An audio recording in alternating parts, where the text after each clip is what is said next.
छत्तीसगढ़ राज्य महिला आयोग की अध्यक्ष डॉक्टर किरणमयी नायक और सदस्य अर्चना उपाध्याय ने आज कलेक्ट्रेट कार्यालय सभाकक्ष में महिला उत्पीड़न से संबंधित प्रस्तुत प्रकरणों पर जन सुनवाई की।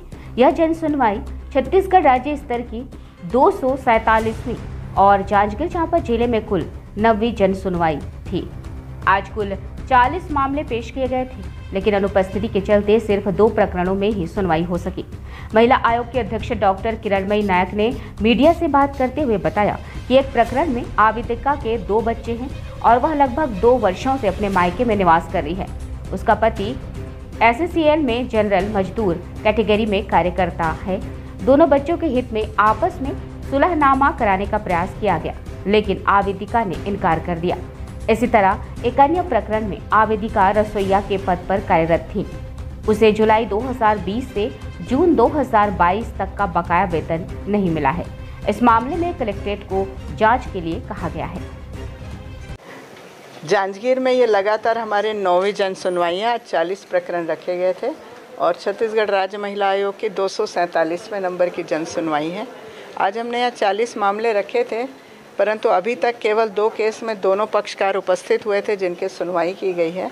बाकी अभी सुनवाई इसके बाद और कंटिन्यू किया जाएगा। आज के प्रकरण में जो दोनों प्रकरण थे थोड़े नए किस्म के थे। पहले केस में एक क्रिश्चियन कपल थे जिसमें आवेदिका अपने दोनों बच्चों के साथ मायके में थी 1.5 साल से, और उन लोगों ने आपस में कोर्ट में केस भी लगा रखा था मेंटेनेंस का।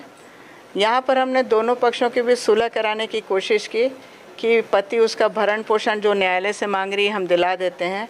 5,000 रुपये भरण पोषण देने के लिए तैयार भी हो गया था, एवज में वो बच्चों से आकर मिल सकेगा। परंतु अंततः बाद में आवेदिका ने मना कर दिया। उसने कहा कि वो न्यायालय से प्रकरण का निराकरण चाहती, तो हमें वो केस नस्तीबद्ध करना पड़ा।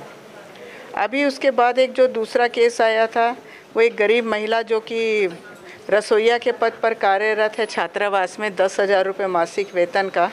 कोविड ड्यूरेशन में जब छात्रावास बंद था तो उसे छात्रावास की चौकीदारी का काम दिया गया था, लेकिन उसी अवधि के लगभग उसके 14 माह का वेतन उसे नहीं मिला है। उसे एब्सेंट बताया जा रहा था।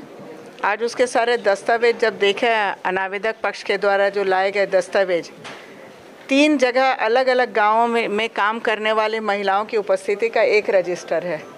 ये कैसे संभव है? क्योंकि अलग अलग जगह पर ड्यूटी करने वाले एक रजिस्टर में साइन नहीं कर सकते। फिर जब ये चीज़ें समझ आई कि कहीं ना कहीं उस गरीब महिला के साथ अन्याय वास्तव में हुआ है, तो उस पूरे प्रकरण पर मैंने कलेक्टर जांजगीर से भी बात किया है और उन्हें ये पूरे डॉक्यूमेंट में भेज रही हूँ। यहाँ की सखी की प्रशासिका को जिम्मेदारी दिया है कि वो पूरी फाइल लेकर के कलेक्टर साहब के पास जाए और उस आवेदिका का यदि बकाया वेतन दिलाया जा सके तो ये उसके लिए ज़्यादा बेहतर होगा।